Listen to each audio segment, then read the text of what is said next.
sorry-ass DJ.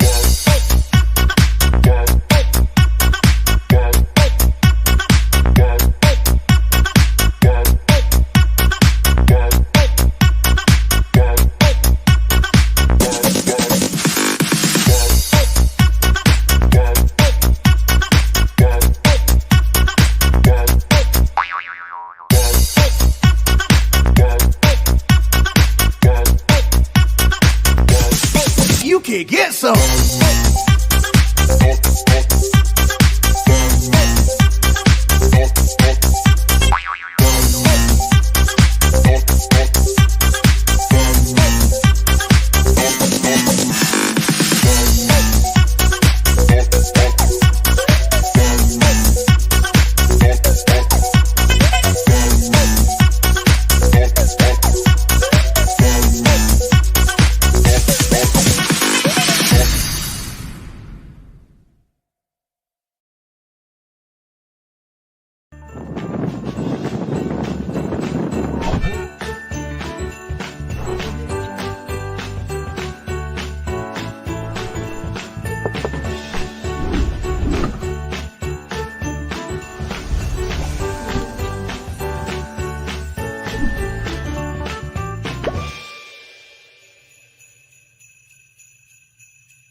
Metal detecting, simplified for newcomers.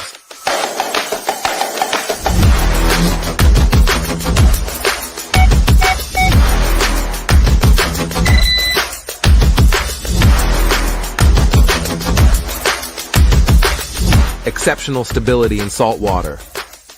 Waterproof up to 16 feet.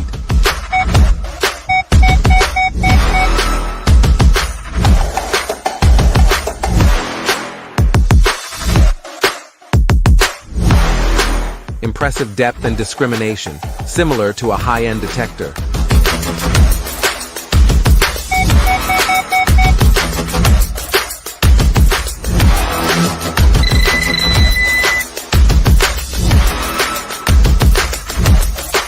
All for an unbeatable price.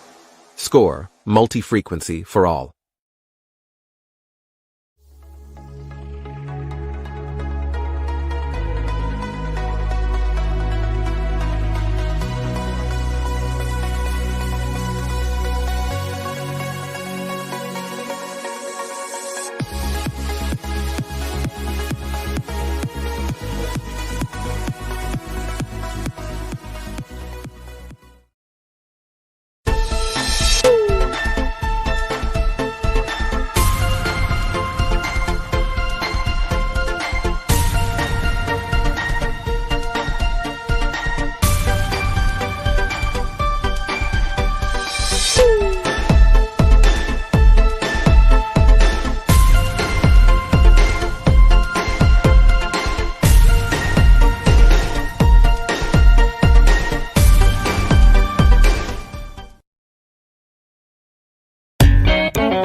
It's Thursday, it's 8 o'clock, and it's the Big Detector Show.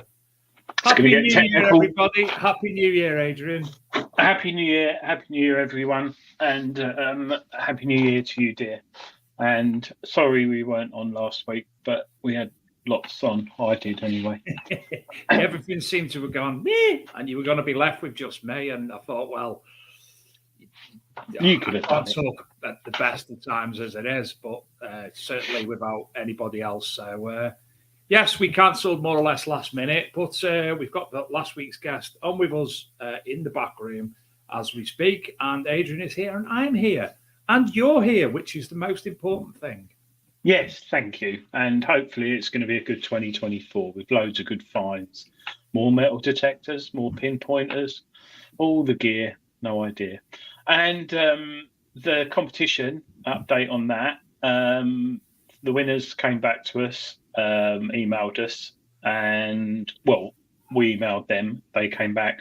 Some people haven't come back. So if you haven't, your name is on the bigdetectingshowwebsite.com, bigdetectingshowwebsite.com, and there's a button to contact us. Don't try and pretend you're someone, because we've got the original email addresses and IP or whatever.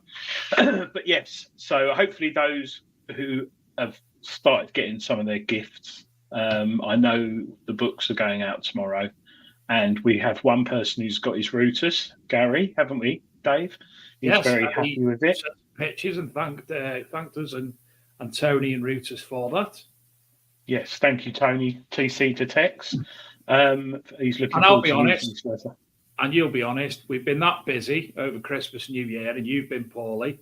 I've had loads of other things going on that personally I've not even got round to packing them up yet. But they will. You have my New Year, new me. So Gareth. Yes. Well, hi, Gareth, and hello, everyone else, and Stephen Brame and Michael James Gardner. Gareth, did you get your small parcel from us? We sent you a little miniature gift thing for using your mum's loft for the show. Hopefully you did, because we'll find out. Anyway, Dave's got a monkey, and he sent me the picture. It's Spank.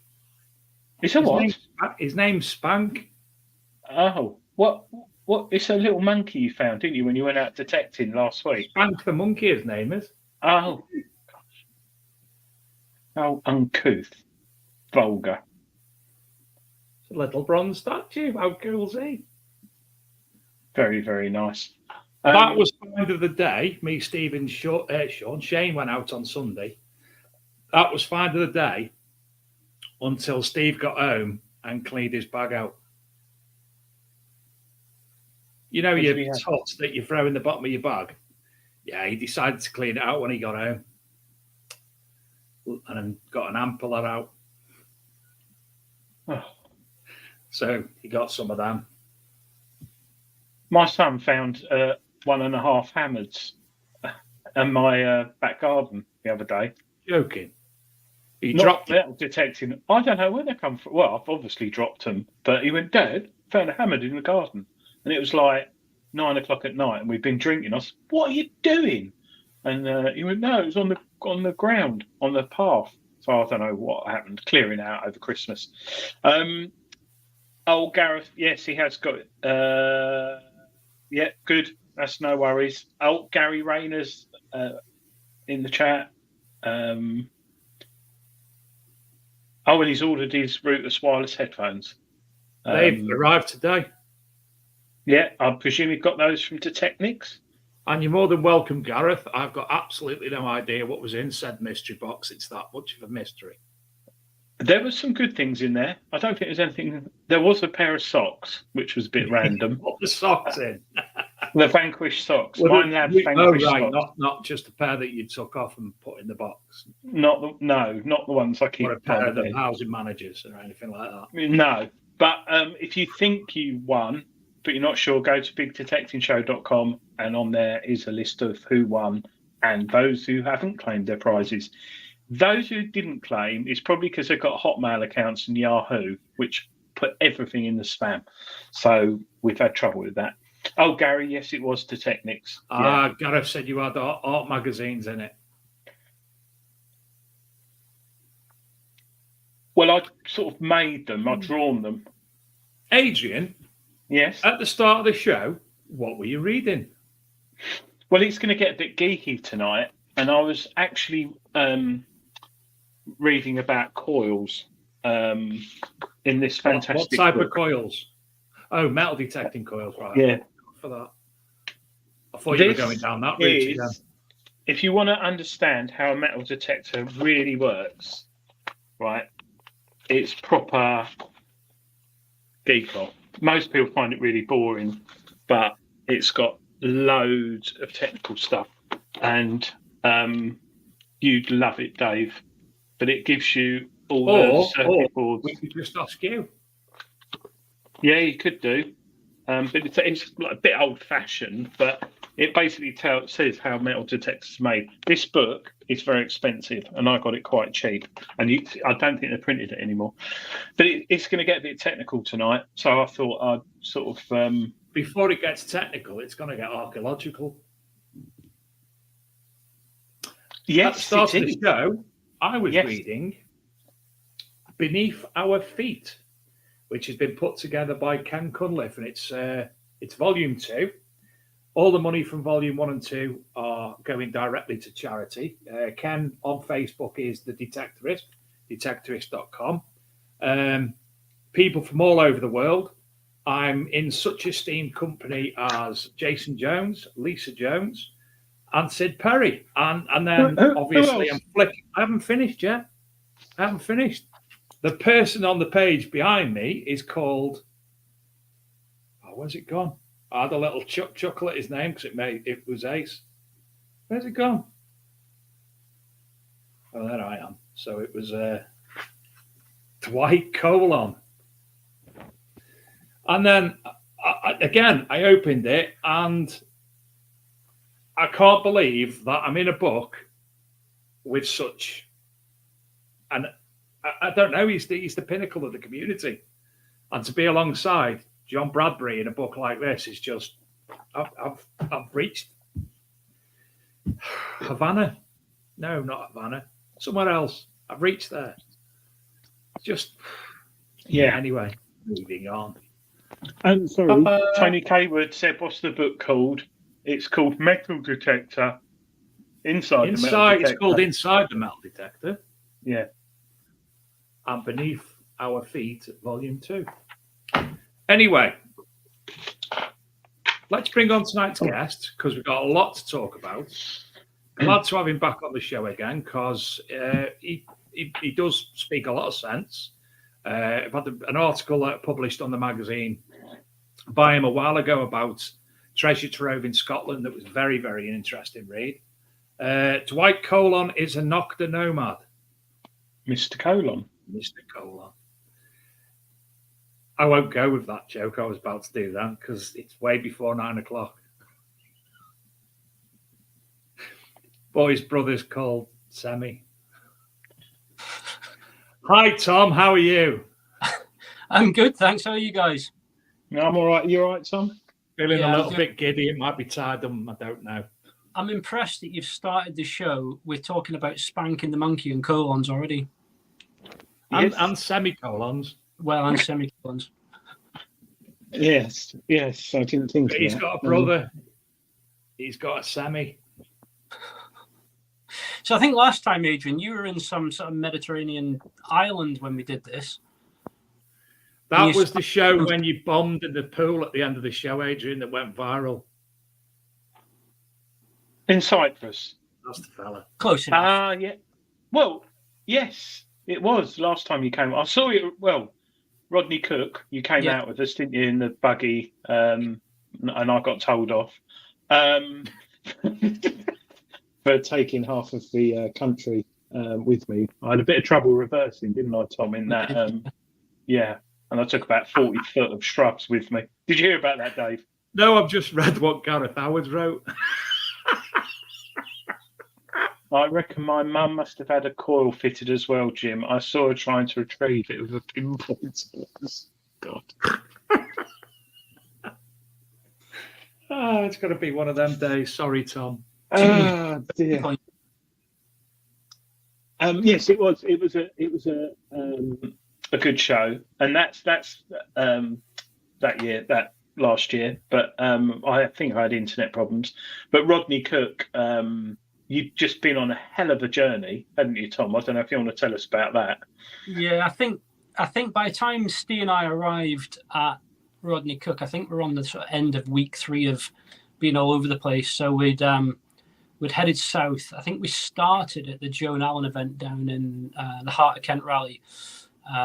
Again, another event. There's a big horde of Bronze Age axes came up there. And then we sort of bounced around. We went to Suffolk and we stayed in Suffolk for a while, went to a permission that we got there. And then we moved there again. And then we finished at Rodney Cook with you guys. So by the time we got there and you offered to drive us around in the buggy, I was more than happy with that because we were getting quite tired. But to be honest, at Rodney Cook, I spent most of my time in the bar than I did actually detecting. Yes, and you did have a little sleep one afternoon, I remember. All lies. I don't know who said that I disappeared in the afternoon and had a little snooze and then came back out. It's not true. Yeah, I saw you come out of your tent. I think you were cleaning your pinpointer, so you were still doing detecting stuff. Yeah, it was a pink tent, wasn't it? Yeah, and it's a pinpointer I've never seen before. It was different tip on it and different handle, but we could talk about that. But you're here tonight to tell us about something you've unearthed, I understand. Yeah. So for those that don't know, we're renovating, not this, although I've not finished this house yet, to be honest, but we're renovating another house in a place called Burghead, where there's a Pictish fort there. And it's one of the largest Pictish forts in Scotland. And there's been a huge amount of research done with it. And each year there's digs. Now, the little cottage isn't too far from there. And I'm taking it right back. So I've got it back to the bare walls, the floor's up, it's down to the earth. And so when I lifted the first of the floorboards, the first thing I saw was a fragment of what the archies are saying is a Neolithic flint knife. Along with that was, as you see now, so many bones. It's a huge amount of, now animal bones, I must add, that have been butchered, along with a massive amount of seashells. So I started sending some pictures of what I was seeing to an archaeologist friend of mine, who then sent them off to Professor Gordon Noble, who heads up all these digs. He's been on Digging for Britain with Alice Roberts and written several books. So he was really interested because they don't often get the chance to dig outside of where the fort is. So they've been in and spent a bit of time excavating under the house. I think it's the first time they've actually done a dig inside a house, well, what's left of it. So yeah, it's been quite an interesting time. Yes, quite a few artifacts there. What did they? How long were they at your house for? We spent the day there. They're potentially coming back to do the garden at some point, and then they were going off to look at another house that was kind of in the same sort of state as mine. So they were trying to kill two birds with one stone. And what they're trying to work out is how far back the original ramparts of the fort, actually sort of extended into the town. Because back in the 1800s, when the town was originally built as we see it today, they flattened a lot of the ramparts to build the houses, and they didn't really care. And when they built the harbour, because it's like a finger of land that goes out into the sea, so it's three-sided by the sea. So they're interested to see what's going on. So yeah, there's a lot going on. It's ultimately going to be an Airbnb, and they were asking when it's going to be finished because they come back each August to do 2 or 3 weeks of dig. So I think they're actually hoping to rent it off me to stay there when they come back, which will be good. So yeah. What's this we're looking at the minute, Tom? Sorry, what's this we're looking at the minute? We're not sure. It looks like originally we thought it was a tooth, but it's a claw from something. So we're going to find out what it is. So you can see the length of it now. It's sort of 4 centimeters long, so it's not like a domestic cat or anything like that. So yeah, that was one of the finds. The photos that you've got are just a small selection of. There's bucketfuls of stuff come up from under the floors.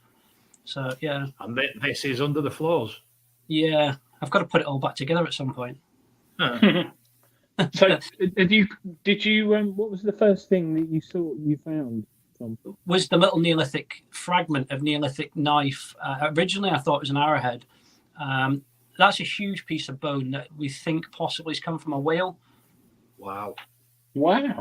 So, yeah, it was massive. That was actually in the garden, because the garden, when we cleared the garden, because you couldn't get into it, we spent like a weekend the place had been derelict for many years, getting access into the garden. That was one of the first things I found, along with lots of other bits of bone. So I was kind of itching to get under the floor of the house to see what was there. Didn't really think that we would find the amount of things that we have, to be honest. So it's been quite interesting. There's still more work to do there in terms of them seeing what's going on. A little bit of me was thinking, I hope they don't find anything too special. So there's the archaeologists in there doing their thing. I was a bit disappointed, though, because I know he's done TV work with Professor Alice Roberts, and I was kind of hoping that she'd come along, but no. Bet your wife was pleased she didn't. Is your wife pleased now? Because it's delayed it a bit, I presume, isn't it? To be honest, no. So most of the work to the house I'm doing myself, but on the outside, it's a sandstone building, so we've got stonemasons in doing some work. And there's builders at the moment in doing some work to sort of lintels and things like that. So it hasn't really held it up, because until they've sort of wrapped up and done their bit, I can't get in and carry on putting the inside back together, basically. So it's not really held us up at all. To be fair, it's probably done you a favour on digging down like they're doing, so you can do anything that you might want to do in that area yourself. They've dug it up. It did used to actually look like a normal house until I got my hands on it, but you could have lived in it, but it's going right back to the walls, you can see, and then it's going to be properly. That's an interesting feature, Tom. Yeah, so that extended under that joist there, and we tracked it back, and originally we thought it was a grave, and as they dug down into it, it wasn't that deep. So the conclusion was that it was built. This house has gone through sort of 3 stages. It was originally a little single-story house, cottage. It was then, it fell into a state of disrepair. And this has come from the stonemasons as well, because these guys are some of the best in Scotland that are working on it. They work on all the castles and that sort of thing. It was then made into a 2-story house. But what they think is that was a hearth from one of the medieval houses. So where that house is used to be a medieval village. So they think potentially, because there was a lot of burning down there, that had been a hearth place from one of the medieval houses. Wow. And there is photos. We found several post holes as well. So there must have been some real earlier properties in there as well. So there's a big mishmash of dates in there that they're trying to work out. So from Neolithic right up to medieval, up to, there's some, no, that's the edge of the hearth that they thought was a grave. One of the photos you'll see, there's like one of several post holes that they found in there as well. So, yeah, it's a lot going on under the floor of that little place. Isn't it? And is this just one room, or have you looked throughout and found similar? No, every room. So it's not a huge place, but every room had bone. It had seashells, so almost like a midden, and some later sort of 11th, 12th century greenware pottery and things as well. And that's just a handful of the bucket full of it we pulled out. In there was a lot of more modern stuff. So there's like Georgian and Victorian, as you'd expect, sort of scraps in there as well. But I don't think I sent you the picture of the little freaky doll I found in there. So that's the part of the flint knife that was in there as well. That's awesome. So yeah, it's been interesting. We're on to some different things. You found them under there? Yeah, there was a Quest V80 and an X-Terror under the floor. Oh wow! Yeah. We'll come back to that later, shall we? When you say doll's freaky head, what? No, a little doll. I thought I'd sent you a picture of it. I obviously haven't. It's on my social media. You'll see it. Some creepy little porcelain doll thing that was under there. I didn't know what it was, to be honest. Someone else said it's some form of Victorian doll that had no arms on it. It was a bit weird. So I wasn't sure whether I'd just put it back under the floor and leave it. But yeah, I would. There's a big collection of things come up, and when I was ripping back all the walls, behind the paneling was like what we think into the sandstone wall was an old meat locker. So ultimately, when the house goes back together, because it's going to be quite a modern finish, that's going to have double glazing and downlighters in it, and all the artifacts are going to stay inside with the original plaster behind it. So none of the coal will seep through because it'll be all double glazed. So you'll be able to see what the original wall looked like, along with all the artifacts from Neolithic through medieval. It'll be in the little museum display. What a lovely Airbnb that'll be. Yeah, it's in a stunning place. So for everything from, if you're into history, you're right by the fort. It's a hugely historic area anyway. You've got the sea, the forest, the mountains. It's pretty much everything. And then there it is. Freaky little thing.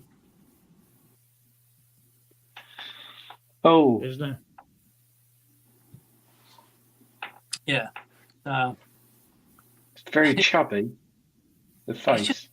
Sorry, I thought you were about me then, mate. I can't remember what you said it was, but it's a type of doll. Apparently, they used to come in little coffins when the kids bought them. Donna Martin said the frozen Charlotte. That's it. Oh, I've heard of those.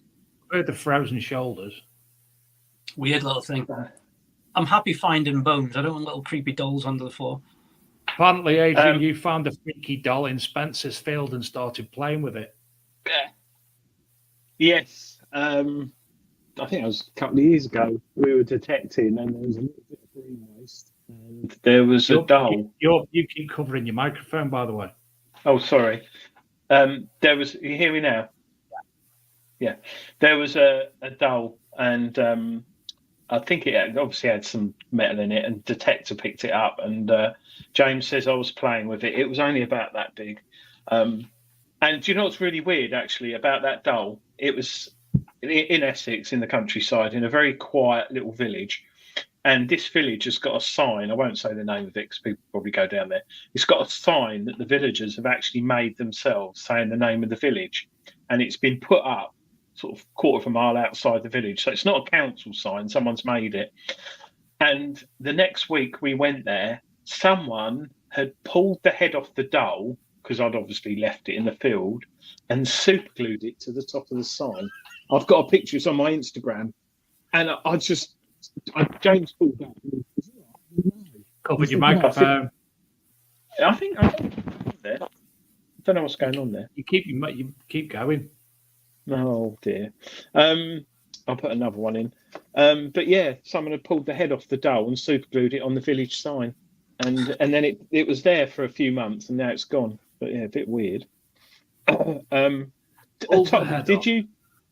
did you run your pinpointer or anything over the ground? Yeah, of course. So I had the pinpointer in there, and then I had the I think it was the Manticore, I can't remember which, but I ran that in there. But no, there's nothing metallic wise. There was nothing under there other than like bits of old pipe and rusty old nails, but nothing. I was sort of hoping that some coins or something might have fallen through the floor over the years, but no, not that I found. So yeah, that was one of the first things I did. And the garden. As soon as the garden was cleared, I went over the garden and had a quick look. So, but that'll get landscaped at some point. So once it's all scraped out, I'll go over it again and have a look. You actually said to me, didn't you, that you actually can't do anything without finding history? It just seems to be whatever I do, wherever I go, something. Yeah, I'm tripping over it. So it's not a bad thing. I'm quite happy with that. But yeah, it's. Even this house here, we've found a huge amount of stuff around the garden and things. It's quite a big garden. And one of the first things I did was metal detect that. And I've been over it with pretty much every machine I have, I think. So I'm always finding something. Actually, starting tomorrow, I'm just about to dig up the driveway and lay a new driveway. So as soon as that's graded back, I'll be going over that as well to see what's under there. Cool, wow. Well, I found a medieval purse bar and a Bishopsgate London token, and some 303 cases in my front garden in lockdown. It's not a huge front garden. It's like, I don't know, 60 foot. I found a dead pigeon.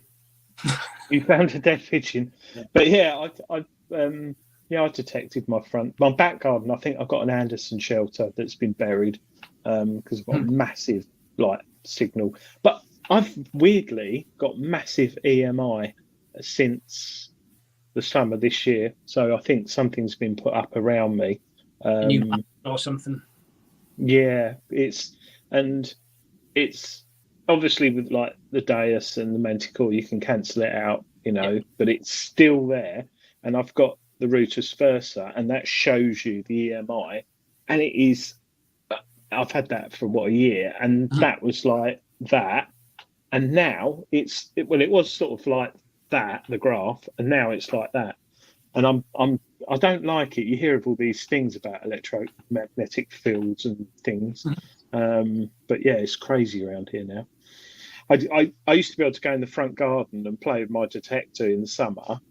Just you get a new one, you play with the programs, because indoors it's noisy, and now it's as bad indoors as it is outside. So yeah, a bit dodgy, really.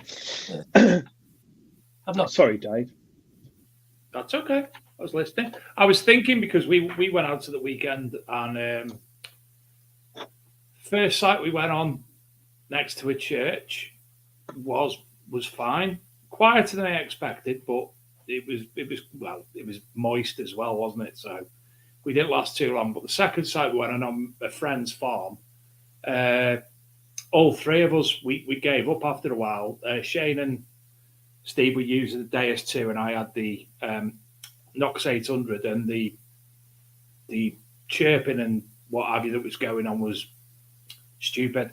All three of us were having EMI issues all the way.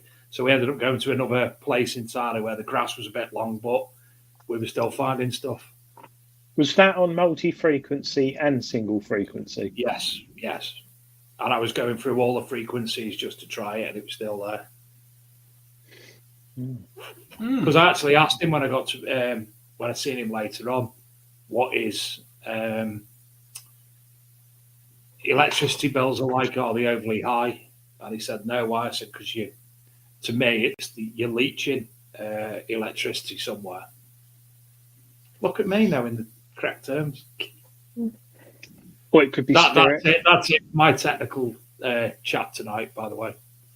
Yeah, I don't often have a problem. You've got the overhead electric and electric fences, but built up areas, I don't know.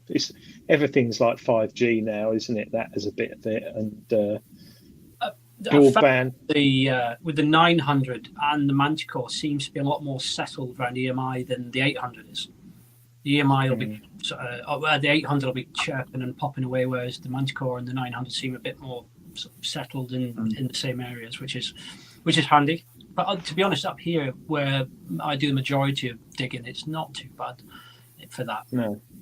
So no. I just realised, Tom, I saw you another time last year. I'm in the middle of a field up in the Lake District, up in the hills, and you appeared in front of me in your car. I'm like, that's Tom. Yeah, so I can't remember where I'd been. You were on your way back from family down south. And you were back on your way to Scotland. I'd been down in Sedberg, not far from where you were, and Steve and Raymond and a few of the guys from my group were down there. So I swung in by. I think I was asking you if you knew where they were. Actually, I'd seen them because I was trying to get up and do a bit of digging there, because I think it's one of James's digs, wasn't it? That's right. Yeah. Yeah. But I didn't have time. But then later that year, when we were down in Cumbria, because I got quite a few permissions in Cumbria, James came up and spent the day with us digging. So I think it was nice for him, because he's always trying to organise events and lay land on for other people. So we gave him a shout to come up. I didn't find much that day, but he got a beautiful Roman fibula up that day as well. So yeah, Roman fibula, Adrian. Now, you had a bit more news end of last year to share as well. You sporting the T-shirt as well. So, where are we with Steve with Detector Wear UK now? So, yeah, it's coming on quite a bit. Like we said, it was going to happen. It's growing. There's new machines now. There's I'm not sure if it's been picked up yet. There's an embroidery machine coming as well now, opposed to just the printing. And then, because I'm sort of bouncing between two phases, two properties, extending and doing things. Once the new sort of building's in, then it's going to move into there, and it'll be a much bigger space. And with that bigger space means we can do more and produce more at a better rate, and it'll be a bit easier going as well. So Steve's a sort of whiz kid that does all the art side of it and the actual design and things. So he's always got great ideas. So yeah, there's a lot happening. I think there's going to be some other brands and types of things coming out from it quite soon as well. So yeah, it's ever evolving, and it's something that just seems to be growing. That people are always after things, and there's a lot of new, different style of merchandise coming out. There's going to be a lot of laser cut stuff and things, and yeah, watch this space. There's going to be quite a bit. I haven't done a huge amount of media about it yet, purely because we're both a bit detached at the moment. So we're not in the same place, and two, I've just been so busy sort of doing everything else.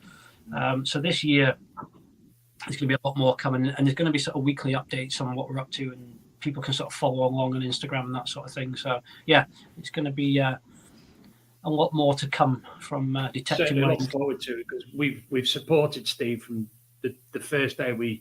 I think it was Tony Kaywood who actually introduced us to Steve, wasn't it? Yeah, it was. We've been a big supporter and advocate of himself and all the things that he does and the way. I mean, I've messaged him and said, any chance you could knock me up this T-shirt several occasions, and he's designed artwork for one-offs for me for people for Christmas. So I can't speak highly enough of the quality either. Yeah, and I think that's what. So the bigger companies that you can find online that do a similar sort of thing, there's often a minimum order with them. Whereas Detecting UK will do like individual items or into the sort of container load. It just depends on what the requirements are. So we're speaking at the moment actually with two of the big main manufacturers of metal detectors who are quite interested in buying their sort of UK merchandise from us as well. So there's quite a bit going on. Dr. Otech and C-Scope. Yeah, that's it. Those who don't know, the web address is for Detecting where, Tom? Do you know it? You put me on the spot. Not off the top of my head. Just Google Detecting. Just put in Detecting My UK and it'll come to the top of the Google search. Or you can get it on Facebook, or you can get it on Instagram. All of them will link you back to the shop. There's some really cool stuff on there, and years ago I brought some T-shirts on there because I'm not a Nike or Adidas person. I'd rather wear sort of Danebury Metal Detecting Club T-shirt, which I think I did. We've even got Steve. I think we were actually one of the initial things on there. There was about two other people before ourselves, MD Mag and Big Detecting Show, but from day one he's had that on there, and I've no idea how it gets on if he sells anything, because my agreement was, do us a favour, mate, put that on, and he did. And so there's a few people doing any money out of it. For those that we're talking about, so basically you can have your merchandise on the Detecting My UK shop at no charge, and basically what happens is they buy from us, as opposed to then if you owned a club, you're having to buy in a load of merch and potentially not sell it. So you can sell your merch via the shop, and it seems quite popular as well. A lot of people doing it. So and the website's going to change. It's in the process of changing at the moment as well. It's getting a bit of a revamp and modernized a little bit. So there's just so much work to do with it. It's kind of an evolving project that just sort of keeps growing, and you find what works and what doesn't, and just keep sort of pushing on with it. So. Plus converting two houses, digging up your driveway, and metal detecting. Sorry, we've got some questions in the chat, Dave. Donna Martin, where is the like button on live? She's on her phone. On live on Facebook or YouTube? She's on YouTube. Absolutely no idea. Don't know how to use it. It's just a little thumb, isn't it? Yeah, no idea how to use it. Rob Random, hello Rob, hope you're okay, mate. Thank you. He's wished us a happy new year. Digger Dawn, where's some nice gear, Donna? Jim, you pervert. I know what he's looking at. That Jim painting. Having to listen on silent, captions are good fun. Day as two manticourse. No worries. Yeah, it's a great selling model. Hi, Derek. Rather than clubs holding stock, yeah, it is. It's no It is, minimum especially order. when you go and get like 500 Danebury metal detecting fleeces printed.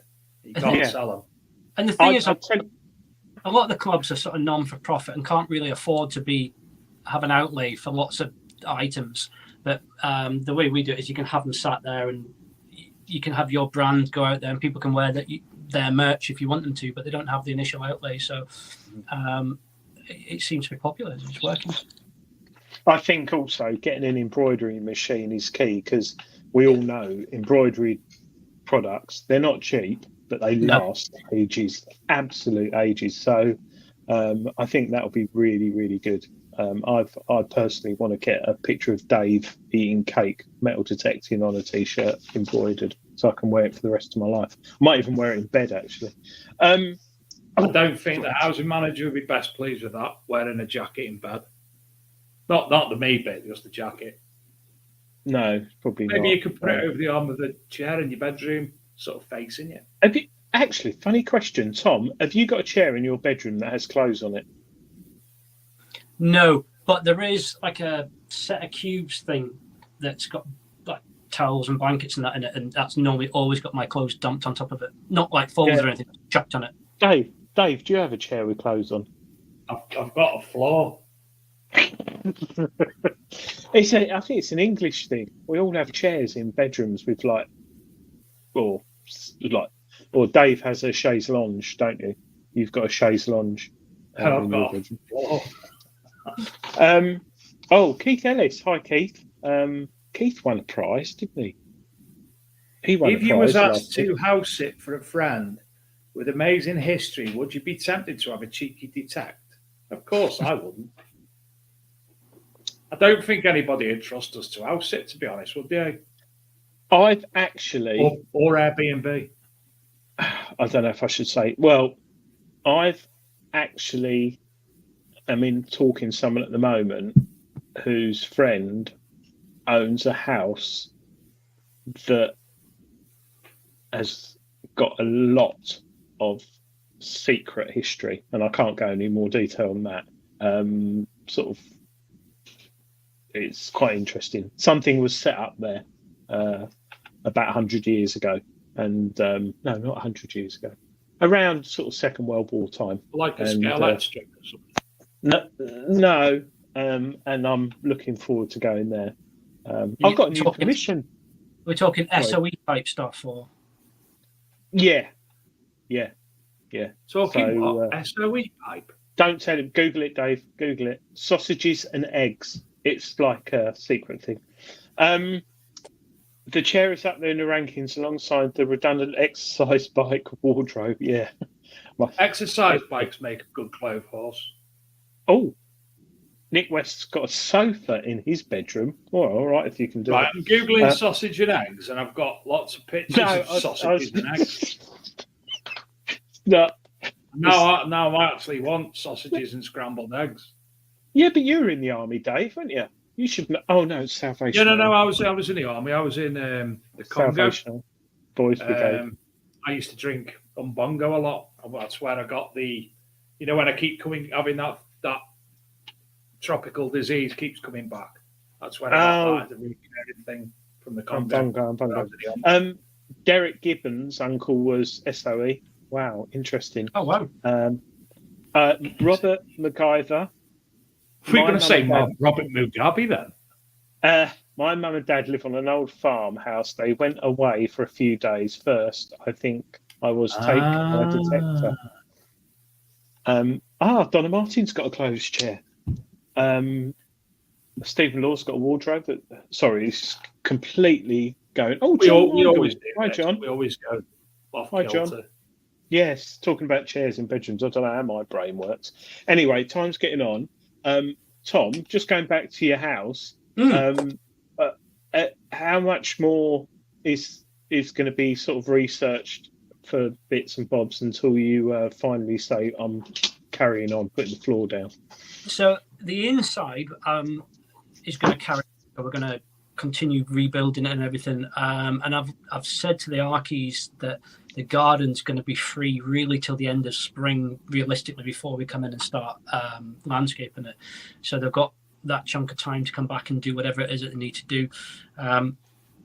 So I'm keen to, one, find out what's going on, and two, equally, if it helps them work out any more info related to the Pictish fort, then fantastic. Yeah, I'm more than happy for them to come in and dig around, as long as it's not that important that it stops progress with work. Yeah, so I'm not sure really where they're going to go with it, but I know they were keen on coming back and digging the garden. So, and will you be videoing it on your YouTube channel? I probably will do. So the YouTube side of things, I've not done a huge amount recently. I did one about, I think, a couple of months ago about detector settings. But there's going to be more of that sort of stuff coming out, because the podcast, with the sort of demise of Joan Allen, has changed into the Hidden History Show. So Chris and I are still going to move on with that. It's going to have a slightly different theme. It's still going to be detecting based, but we're going to be looking at significant finds and that sort of thing, and that's where that'll be going, with some interesting guests coming on. So yeah, there's going to be more media, and hopefully do some media about whatever comes of that. And they'll definitely do some when it's finished and all the archies are there doing the dig up at the fort again. We'll do some media up at the fort, and then we'll obviously have them back at the house when they're all full of beer and tell us the things that they're not supposed to tell us. So that's the plan anyway. Those who want to subscribe to Tom's YouTube channel here, should we rub it a bit and make it big, Adrian? If you can't scan it on your phone, or you're watching on your phone, because a lot of people who watch the show watch it on their phone, Google or go to YouTube and type Hidden History Hunters Detecting Scotland, and you'll see Tom on there, and subscribe. And he's got some great articles on there and reviews of metal detectors, which is something we must talk about tonight, Dave, or metal detector. He loves all this. He's already gone to sleep. Dave was interested first on the amount of current drawn in field mode. No, I was joking. Well, I'm already subscribed. I am. I have been for a while with Tom. Tom, how long ago was it you went away with Joan Allen to the show and got the V80 prototype? Well, it was a beta test. So we've done a few trips over to Germany. That one was EWA, which is the big international event. So we were guests of MineLab for that one. I think it was either the end of February or early March last year. Yeah, it was. I think it was early March. Because that wasn't the one where we got lost in Germany, and that was a whole different video. So MineLab invited us over, but whilst we were there, we spent time with Dilek over at Nocta, and then obviously Quest at the time, to go and look at the V80, because the V80 was talked about back in 2022 at the end of it, I think. So they'd done some testing with the V80. Yeah, so that was, I think, the first Xterra back into the UK that I brought back. So that's Carsten he's like the PR guy from Quest, showing me the V80, and wanted me to take one back and just have a go with it and see what I think.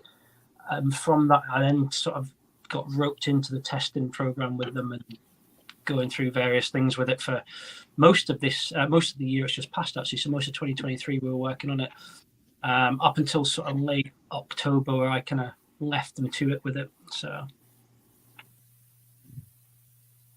yeah, and very fresh faced and young on them pitches, Tom. I've aged a bit since then, haven't I? It's only not even a year ago. It's and we've obviously the V60 and the V80. They're interested. There was a bit of an issue with sort of legality issues, I think, patents and things initially, wasn't there? It was bandied about, but not really, because that patent for the multi-frequency side of things, I think that's where you're going with that, had expired quite some time ago. So that's why everyone else, all the manufacturers, got on the bandwagon with the multi-frequency stuff, and they just had to call it their own thing. So Quest have called it Hyper-Q, and then you've got Nocta doing it, and everyone else, and Garrett and people doing it. So, but yeah, I was because my thoughts on the Q30 when that came out, you and I were testing them at the same time. I loved it. And Chris Still Woods got and it. yeah, and Chris and I sort of championed it a bit, and we did a lot of videos about them. And because a lot of people at that time weren't really aware about Quest, and they might have remembered them as Detectnics and not Detectnics, but Detectnics. So we sort of pushed them forward, and I didn't know what to expect. I really liked it, and then went through all the models with Quest and Q60 and all the X ranges, and so I got given the V80 to try and to test. And yeah, that's what I've been doing most of this year, along with other manufacturers, but working on that a bit with them up until sort of October, where I stepped away and left them to it. Yeah, it's a funny machine, Quest. They're so well built. They really are. The shaft, the Q30, I lent it to Dave and his son, but I think, Dave, you struggled with it a bit, didn't you? Yeah, he found it a bit too complicated, but I think it's really easy to use. But Dave, it was making the wrong noises. It was squelching and not beeping. I haven't told you, actually. There is a problem with it. There's a problem with the coil. Sorry, I didn't tell you. Send you back. Yeah. So that machine I've lent to quite a few people. So it's been knocked around, and it's a couple of years old now. And I think it might have just knocked itself silly or something, but it's the coil. There's a problem with the coil.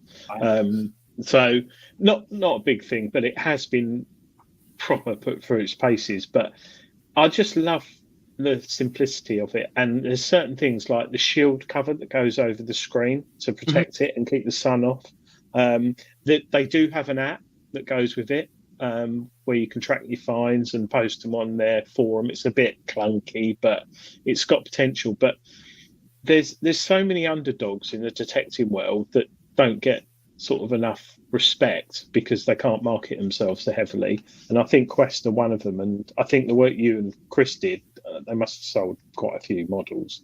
Yeah, but, I mean, we were moving a lot of Quest at the time through Joan Allen and things, off the back of what Chris and I were saying about it, because I think people expect us to pull it apart and go, this is awful. And actually, we were both, like you were, really surprised going, the Q30 is a really punchy, for the price as well, great little machine. Not so much with the V80, unfortunately. Right from the get-go with it, we've been sort of pedaling uphill with it. And I think I was brought in a bit late with it. Their testers, not all, but some of their testers that they had were more interested in sort of YouTube clicks and that sort of thing, and not really the finer art of testing. So they weren't going back to Quest and telling them what the problems were. And we found problems in the hotel that night as soon as we took it out of the box. And I was looking forward to it being good, because however you look at it, it's an ugly looking machine. And I was hoping it was going to be fantastic. And it had promise, but there was lots of things needed changing with it, a huge amount of things needed changing with it. And it was hard work going back and forth with the engineers. It was like daily we were on chat and FaceTime, this sort of thing. And I was like the only one, like the black sheep of all testers, going, no, you need to do this, and that. Some things it did fix, some things it didn't. And toward the end, I sort of got frustrated with Quest, and it was a bit of a sour experience with them, because I from what I'd known of Quest and how good they were, and like their pinpoint is still to this day best pinpointer out there, I think. Anyway, I've not tried the new Nox one though, so I don't know. So I kind of gave up with them in the end and sort of held my hands up and said, "You're on your own. I'm not really doing any more with you." But yeah, I don't know if you remember, Adrian. You might remember the G80, the gold hunting machine that they were going to release 2 or 3 years ago that never came out. Yeah. Yes. Yeah, remember that?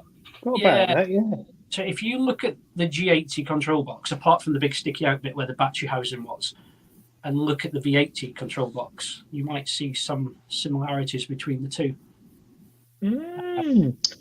I find the V80 screen very intriguing. I haven't seen one in the flesh. The rendered images, have you got one there? Yeah. So if you turn it on, sorry, there'll be a load Does it fold down nice, that? It does. It's probably the coil actually folds sideways as well. So the screen, so the resolution, the style of the screen is probably one of the clearest ones. Just rub it and make it big. Especially on a sunny day. It's a really easy screen to see. But one of the biggest things I said to them, because it's such a small screen, is there's too much going on in a small screen, and we need to sort of minimize that. And one of the recommendations that I said was, let's have a detecting page. So when you're detecting, let's drop away most of the information and just have 2 or 3 of the important things on there that you can see. Didn't happen. What would have been nice was for them to put this inside the Q30, Q35 housing, which works, and the shaft's great, and it looks, I think, quite nice. Whereas this thing looks a bit... Do you remember the sort of 1980s Speak and Spell? Yes. Yeah. That's first impressions with it. But the biggest issue I had with it, and they did do some work toward fixing it, was tones. The tones are awful, and I mean really awful. And we went through quite a few iterations of trying to sort them out, and they got better. I think by the end of it, I just got a bit fed up with it, and I was just, because it wasn't moving like I'm used to with the other people I've worked with, other manufacturers. So I kind of, in the end, walked away and said, great, just you're on your own. I'll leave you to your testers. I think I upset some of the testers as well by saying that it's not about what you're finding. We need to be testing this, and that. Because at one point, we were all on different programs on it. So the latest update, I might have had 16.2, someone else was on 15.1, and it just, there was no cohesion. So I wrote a test profile for them and said, this is what we're all doing. So each day we've got to test and then we would send it back. And then it started to come together, and lots of things did happen with it. There was a couple other issues with it, but this is a pre-production one. So I'm not going to talk about those because they did iron those out in their defense. But just following the people who are using it at the moment, there's not a huge amount of praise going for it. One of the things that they pointed out is that the guys that are using it now is it's suffering from EMI a lot and being a bit unusable. Tony K was actually said exactly the same in the chat a bit earlier on. He's got a lot of EMI issues, especially with bigger coils.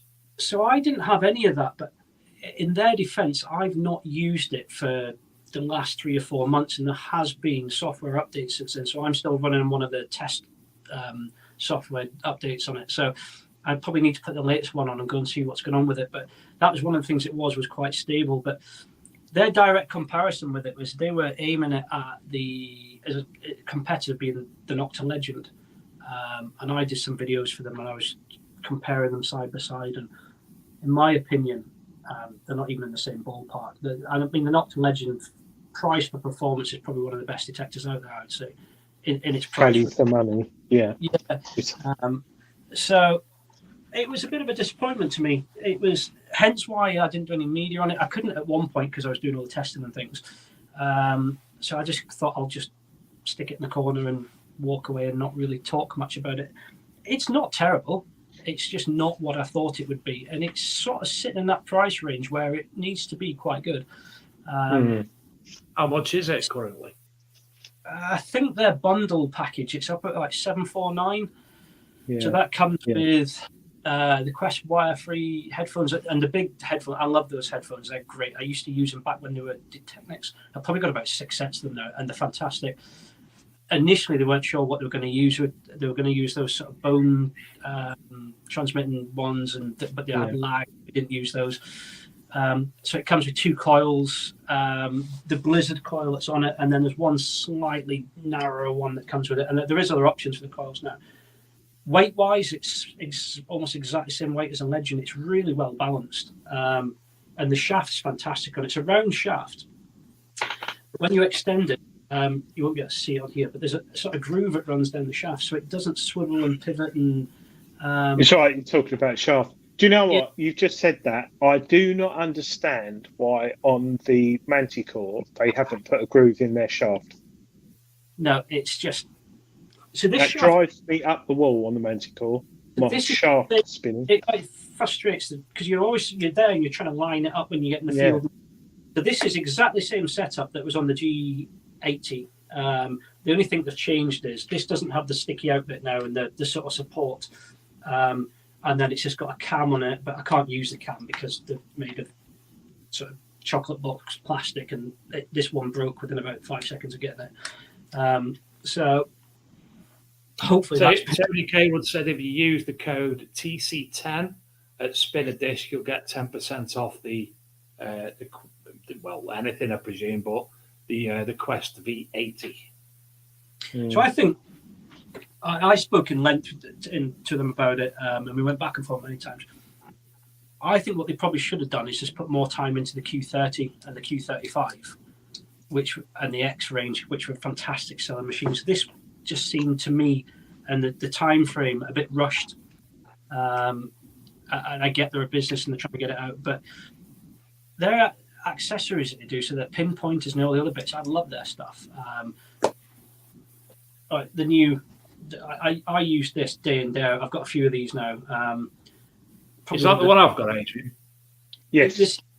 The only difference with this one is it might be the one you've got in the magic holster one. So when you pull it out of the holster, it turns on. When you put it back in, it turns itself off. No, I never got that. But it's the same as the Max before. It just turns itself on and off with the holsters. But I've tested pretty much almost every pinpointer, apart from the new Nocta one, which I hear lots of good things about.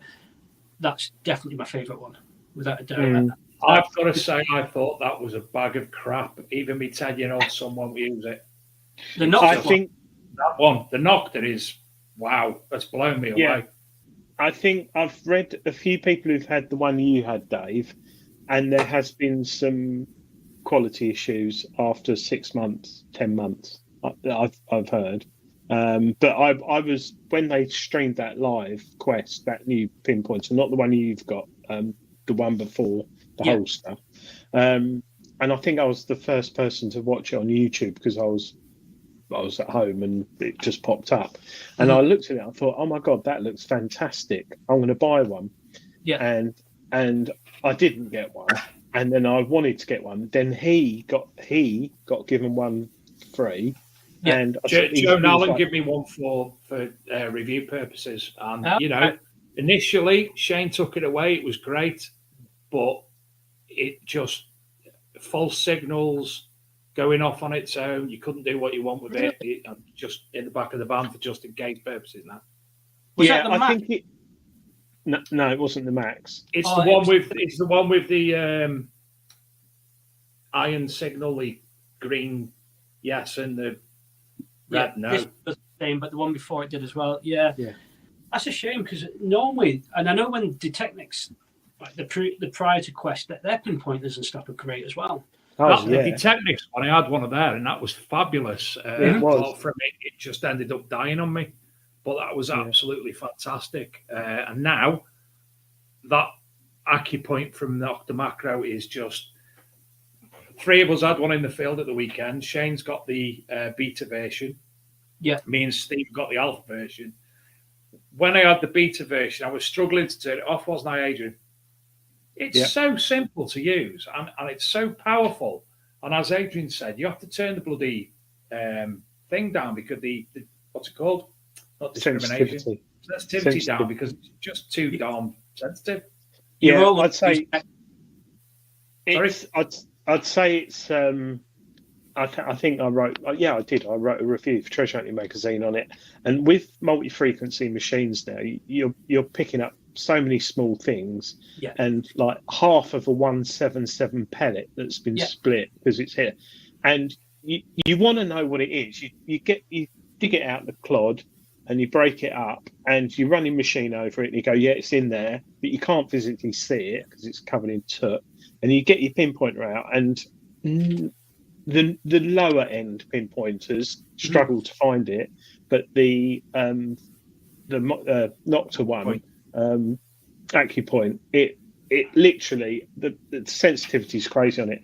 It is a great pinpointer, but I must say I also like the XP MI6, which also Bluetooth to your headphones. I think the Bluetooth link to your headphones, especially like if you're detecting and it's like 2 degrees, and you've got a nice pair of headphones keeping your ears warm. Really, really good. But the Quest, as long as you don't buy a cheap one off Amazon, they're all pretty much, you've got your Garretts and stuff. And I know, sorry. the ones that are not Bluetooth to the headphone, the key thing for me, and I think probably a lot of other people, I'm pretty much deaf, and definitely if you've got your headphones on a windy day, they need to be loud enough. And the benchmark I used to test them all against was the MI4 because I thought that was a great pinpointer. Yeah. I've gone through a couple of them, but they just weren't, for me, they weren't loud enough. So when I got the X-Pointer Max, the original one, the non-Magic Holster one, loved it. It was really, really loud. You could hear it in the next field. With the discrimination on it and the LED for the discrimination as well. Loved that. So every other one since I've sort of compared when I've tested it against the X-Point and Max. I spent a bit of time with the Fisher F-Pulse as well. Didn't really like that too much. But recently I've been using the Profine 40, the Minelab one. That's almost too sensitive to a point you're sort of knocking it back all the time because it gets a bit chirpy, but both really good pinpointers. So I think for me, no one's sent me the AccuPoint yet, so I've not tried it. I'll probably have to buy one. But for me, the top two at the moment is the Quest X Pointer and the ML40, I think. Talking of things that don't work, Minelab Equinox headphones. Bag of shit. I've used them about 5 times and the button just won't work anymore to turn them on. So I've got the sender unit instead. There's an issue with those like the 105s and not the 105s, the ML80s and the 85s, where you push we used to get loads of repairs in for them. So you push the button. There wasn't a huge amount of support in the button at the rear, so the button ended up sort of pushing inside the casing of the headphone. My 800, I've already got problems with the power button on those. Yeah, so, it's not. I've just thrown out. I can't use them now.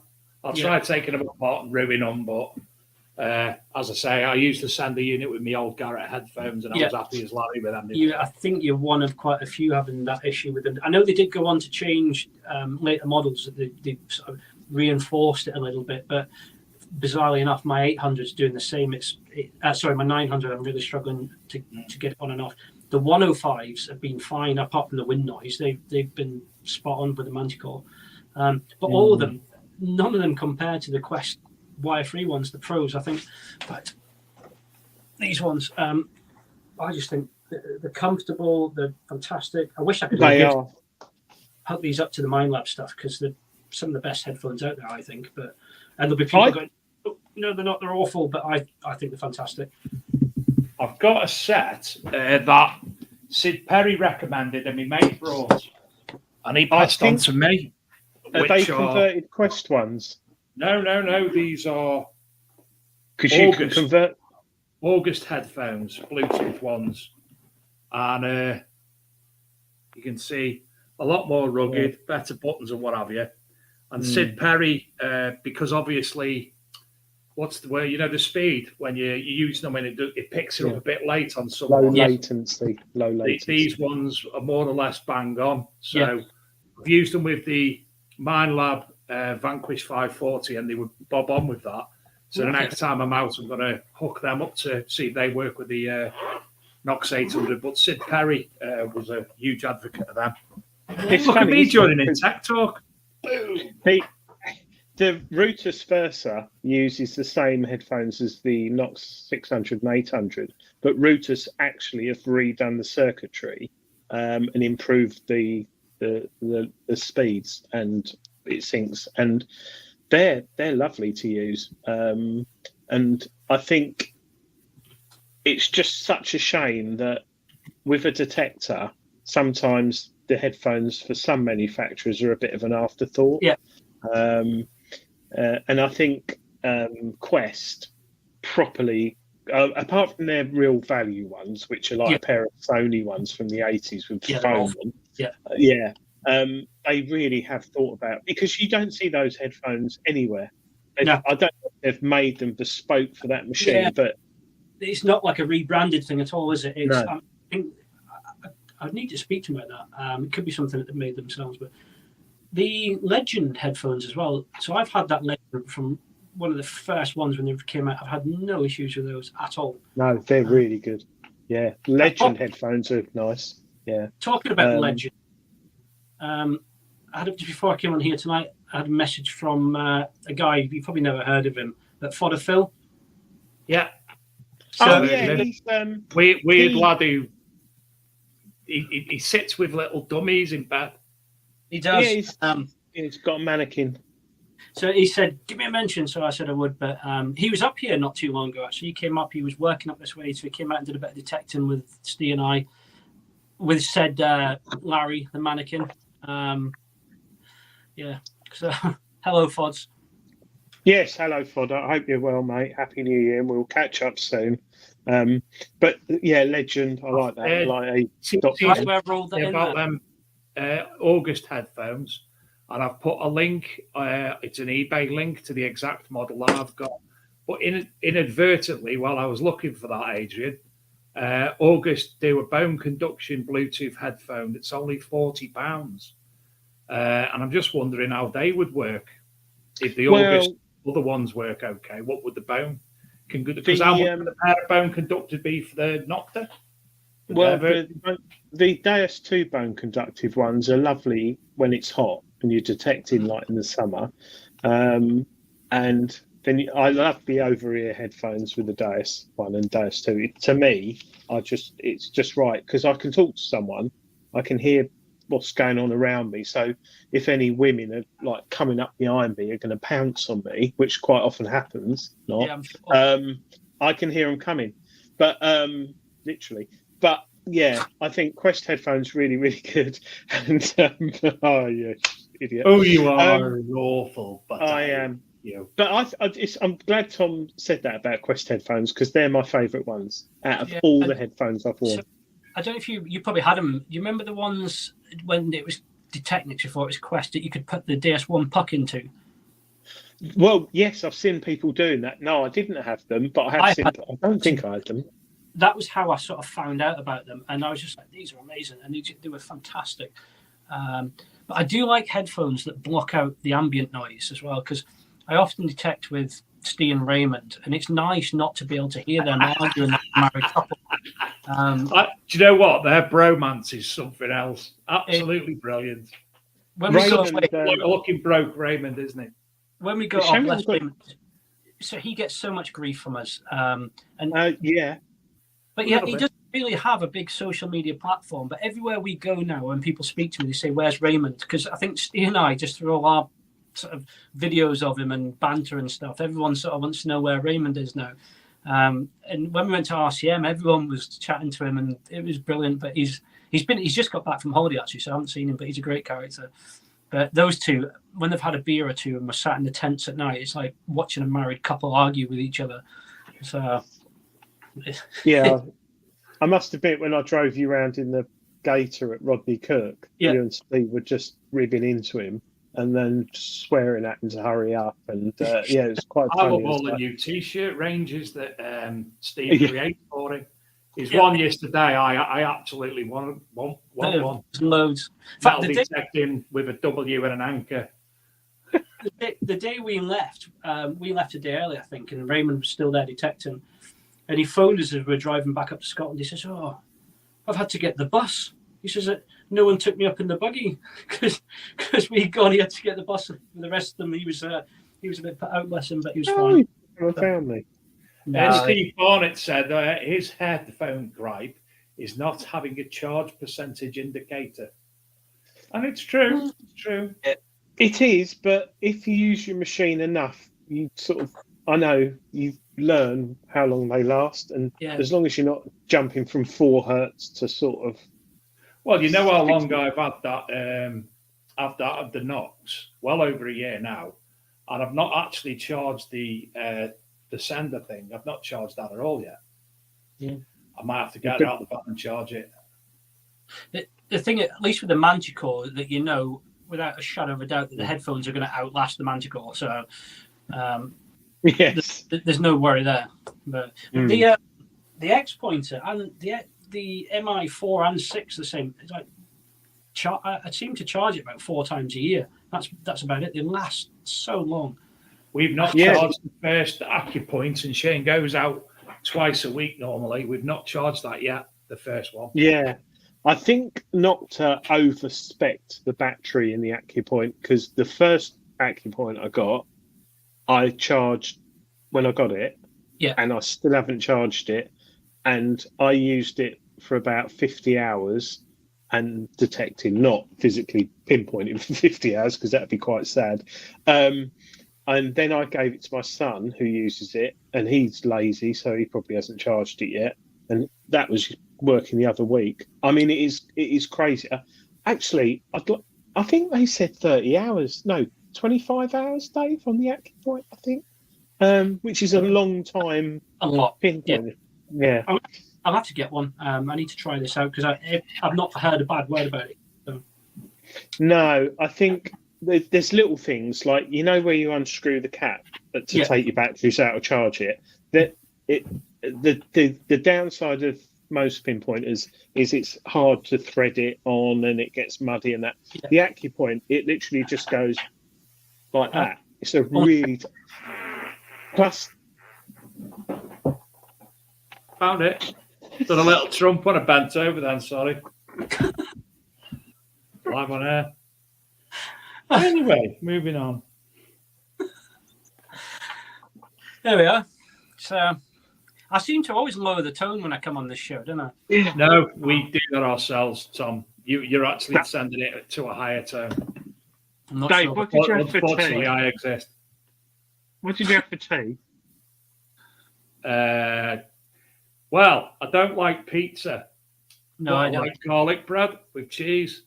So I had garlic bread with cheese with pizza toppings, but none of that tomato sauce claptrappery. Try it, man. It's future. So it was a pizza, but it was a garlic bread with cheese because I don't have the pizza sauce. I have the garlic sauce instead. So it was a pizza without the tomato sauce? Yeah, but with garlic sauce instead. Yeah. Garlic bread. Yeah. Meat feast, but garlic bread base. The battery, it says. Sorry. Someone put in the chat 25 hours. Dirt Diggers UK. Hiya. There's quite a few people in the chat. We should say hello. Hi, Nick Berry. Nick, I messaged you Happy New Year after you messaged me over a week ago. Have we had any messages off Donna Martin lately?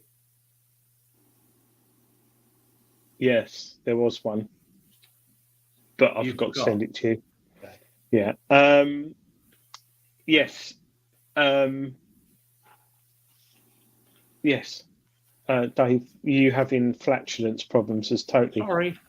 Oh, sorry. Philip Wills, Adrian, did you see that I received the pinpointer? Thanks. Yes, he's got the Profine 40 that he won at Christmas. Fantastic. And we've just got the Garrett 400i. The Verse has been delivered. So, yeah. Kevin Allen, AccuPoint. Yeah, the AccuPoint. And what I like as well, sorry, you get a spare tip and you also get a spare rubber seal and you get a lanyard and your sheath and something else. But it all works. It's all tickety-boo. Very good bit of kit. Very, very good bit of kit. No, I'll have to have a look at it. Because of all the metal detecting kit I've used, and I've used, a bit. I'm not very good at it, but I've used a lot of kit. I think it's probably my favourite bit of anything kit-wise, from machine down to socks that I've used. So talking about socks, I've just got what they made from merino wool socks. Oh my God, that revolutionizes cold feet. All the fancy Adrian, write it down. Merino. No, I've got sealskin. Have you heard of sealskin? Sealskins as well, but just for general warmth, I don't. Yeah, it's a new thing that I've just been introduced to. It's fantastic. But so just to go back to the because I had so many questions over the last year about the V80, and I've not really been able to answer it.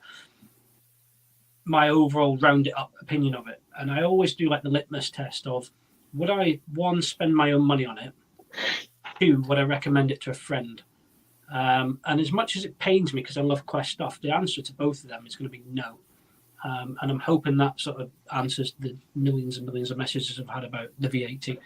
I don't think it's quite there yet. But have you used the latest one rather than the? In their defense, I haven't used the latest one, but just. So what made you? Was it the what? aspect? Was it the display? Was it the ergonomics? I'm not really a display person anyway, so that's not an issue because I'm sort of a tones person, and that's where the biggest issue was the tones. Mainly, we talked about. I don't think they quite understood what threshold was all about. So we talked about changing the threshold or removing it because it was terrible. The iron tone was so sort of choppy and staticky. So with a good machine, an Opto Minelab Deus, you can sort of read the land by what you're hearing with the iron. Now, this isn't for everyone because I know a lot of people don't want to hear the iron following in the background, but I do, especially on Roman sites, because you know when you're getting into somewhere good because you start to hear the iron chirping. The iron tones were awful. The tones all round were awful. And they did try, but it just wasn't for me. And so this is, again, it's a personal opinion. And along with lots of other things that just really, it's VDI and was all over the place. But that said, so is the Xterra. The ferrite indicator was just crazy. It just, as a package, it just wasn't there for me. And it was evolved, and I just thought in the end that enough's enough, and I'll leave you to it. But so for those that have asked me lots and lots over the last year, that's my answer is no, I wouldn't buy one. So yeah. So if someone was to ask you now, Tom, I've got lots of money, I want to buy a machine, what would you recommend? What would be your number one recommendation? Oh, you can say it now because you're not tied to any other companies. Well, before I answer that, the good thing about when I was with Joe and Alan as well, right from the get-go, because I was doing all the blogs and things myself, and I said I need to be honest about what I'm saying and give them their due all the way through. For whatever backlash, they let me be honest about it, so that was good. If I had to pick, you have to turn this to Adrian as well in a minute. I would say, and I've got everything now, even above. If it was the only machine I had, even above the Manticore and like the DS2 or something like that, I think just for one I enjoy the most would be the Equinox 900.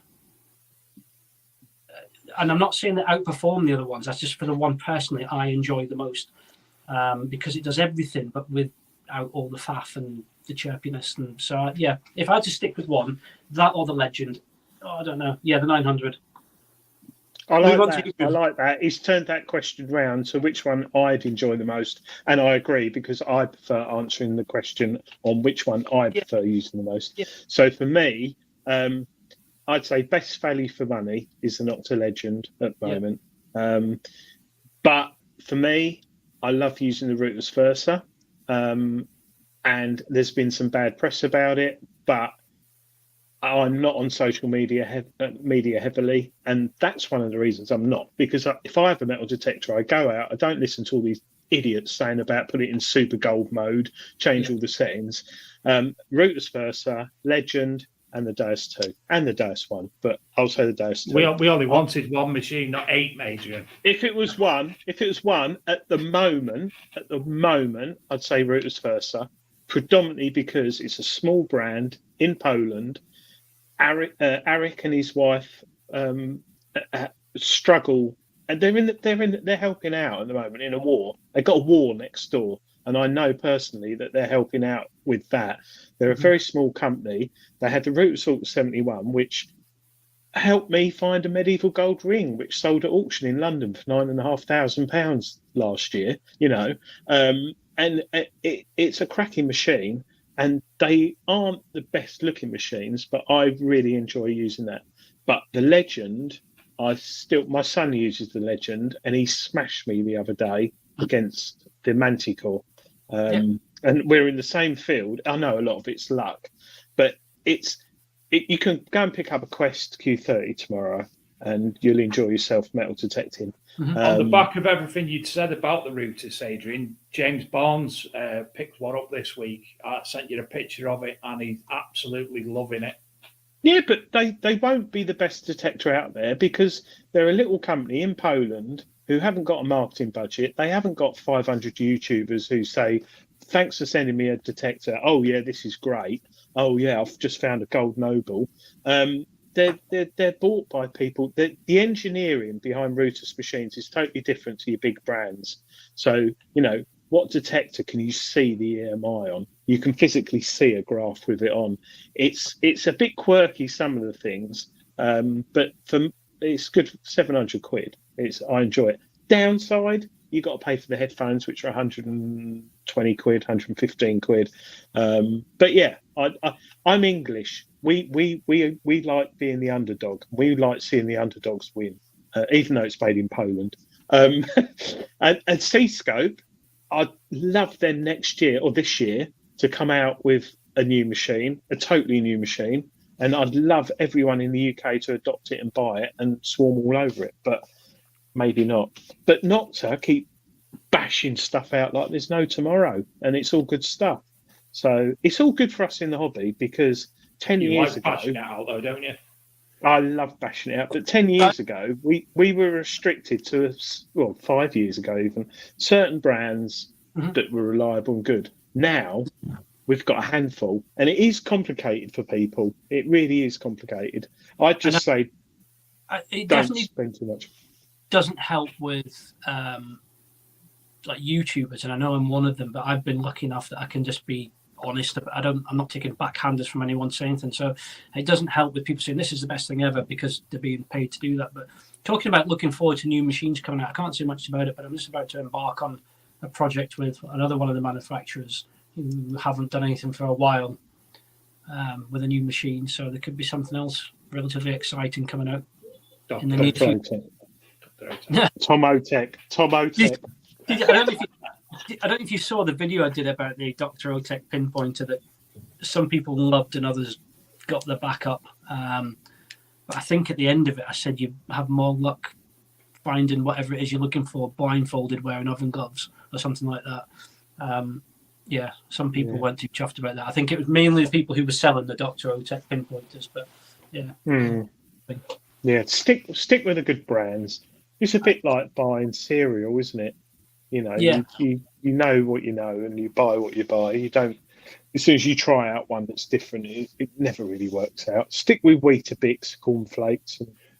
Dominic Tomczyk says he has a couple of YouTube guys with who use the Eurutis, and he's been showed how it works and what have you, and he's definitely thinking of buying one himself now. And on the routers first, there is a certain man in America or people who have had issues with it. I won't go into detail because I don't know them personally, but all I'll say is in England, we have different soil. We don't have lumps of iron that big every 10 foot. We have iron infested ground. We don't rely on air tests, and we don't rely on a plank of wood with a big nail next to it and a dime. We actually go out and metal detect. And Tom is a prime example of a good field tester because when he does his videos, he's actually in a field detecting. And that's what it's all about in the hobby. It's not until you get out there and go in the field that's when you start finding stuff and understanding your machine. It's not the same man that got a direct reply from Mark Murray from MineLab by any chance, is it? I don't know, but James Barnes has just put something which might. But you just got to be so careful because the guy in America was slating the Versa. Why is he field testing one when you can't even buy them in America? Yeah, he's. But you're right, and this is the thing with testing new machines. Depending on where they're going to be released, they have to be tested in those areas and those places around the world by people who are actually testing them and not just doing blooming air tests and test beds. You need to be out there looking for consistency and finding, even down to the actual physical faults with machines, because until you've used it for 6 months, you don't know which bit's going to fall off or where the problems are. 6 months, I agree, Tom. Totally agree. Not 6 hours. I did a video, and that sort of to answer some other questions, because people were getting these Manticores and 900s and DS2s, and they were using them, these YouTubers, for two days, and then releasing their latest sort of super duper setting video that this will find everything. And I was just like, leave it. Everyone asked me what settings to use, and I'm like, pretty much factory settings with a few tweaks to the conditions, and that is it. And the issue with a lot of things is people putting these YouTube settings in and then not being able to find anything with it. There's a guy actually, I mentioned in the video, he messaged me and he goes, oh, you said the 900 was good. I said, it's great. He said, I'm having all these problems. So he did a little video of him going through his settings, and I don't know whose settings he'd followed from YouTube. He said, "What do I do?" I said, "Factory reset it," and he did. And I gave him a couple of little tweaks, and he was off, and he was happy. And I think that puts a lot of people off machines who go in there with these super duper settings and mess it all up. The engineers, funnily enough, know what they're doing when they put the presets into the machines. Yeah, I think they wouldn't still be working for the big companies if they sent out a general program which didn't work, would they? Yeah. Pomsey, hi mate, hope you're doing well. He's still on factory settings almost 1 year in with his Manticore. I was supposed to be trialing TC's Versa up at the rally that you came up to. Oh no, you came up to the first rally up at the Ministry of Tech. The second one that was on, he was supposed to be. Well, he brought it up, but then went home because it started raining because he's made of sugar. Stephen A. Wilson asks, "What is the best? I presume. Can I ask, please? Legend Deus 1 or Knox 900? Ooh. Where'd you detect, Beach? Yeah. Up north, down south? How old are you? Have you got a back problem? The Deus is 14 years old this year, Deus 1. Legend's 2 years old. Knox is, a year old? Dominic Tomczyk says that Verse have got a new update. And Tony is right. It wasn't just rain, it was biblical. Eagle Eye DJI says Deus 1 with the HF coil. Yeah. He boats down south many fields. Epic combination. Deus 1 with that HF coil was my go-to for a long, long time. Yeah, it smashes stuff. Yeah, and that's my detecting buddy who's put that, and that's because in the last 6 months I've been out with a multitude of machines, and consistency, he does know the machine, to be fair. He has done really, really well. He pulled up 6 Romans behind me. I won't say what machine I was using, but it was more than twice the price of an old Deus 1. It's Deus. Still got it in it. Well, listen, we could chat all night, but it's 25 to 10. And all those good people want to go to bed, and Adrian stays up till silly o'clock doing peculiar things. A quick jump onto the solo layout. Don't forget to scan that QR code to get to the Hidden History Hunters Detecting Scotland YouTube channel.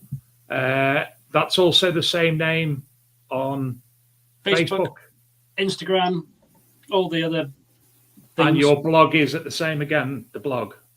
It'll all come back to it. Hidden History Hunters will bring you back to everything. Brilliant. Because the blog is well worth looking at. As I said, the treasure trove article that he kindly gave us to republish in ArcMD Mag. And I take it that would totally need rewriting or updating now, will it, Tom, that article? It's not that, even though it's an older article now. It has slightly improved up here, but it's not far off the mark, to be honest. I think we're experiencing the same sort of problems that you guys are with the PAS. I think it's down to the popularity of the hobby now. There's just so many people doing it, puts a strain on it all as well, which doesn't help. But that's for a different topic. So we could go on about that whole night. That's a good topic to show, actually. He was just asked that. Derek Sherwin, the new Legend update. Any idea when that's out? Anybody? Oh, the what? New Legend update. Yeah, so the Beast mode, or as I told Dilek to call it, the Depth mode or something, because Beast sounds a bit Quest Coil Turbo kind of thing. Doesn't it? I reckon V5. I reckon as soon as another manufacturer brings out a new machine or an update, Noctua will be out there smashing it. Just quickly, Nick Berry, sorry, we did get on our voicemail system. I did get your message. I haven't sent it to Dave. I won't explain how funny it is, but Dave, I'll send it to you. If you want to leave us a message, bigdetectingshow.com. You can leave us a voice message. Don't have to put your email address. Along with Nick, along with Rob Random, along with Donna, and Chris Langston's Barra Brith recipe. Yes. So yes, but thank you ever so much tonight, Tom. Really, really good having you on. Yes, really enjoyed it, Tom. Thank you. It's gone ever so quick. Don't forget, look on the Big Detecting Show. Join us on the Facebook group. Send over your finds. You know, we love looking at stuff like that. If you want to come on the show, please contact me by any means necessary. I'm going to start booking people on for the coming weeks, over the next week anyway.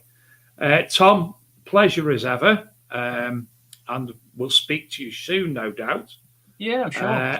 Nice. Adrian, love you lots like jelly tots. I'd say that to all the viewers, but it'd be kind of weird. Do it anyway. But thanks anyway. Love you lots like jelly tots. And we will see you all next week at 8 p.m. on the Big Detecting Show. Good night, everyone. Bye. See you, Tom. Cheers, guys.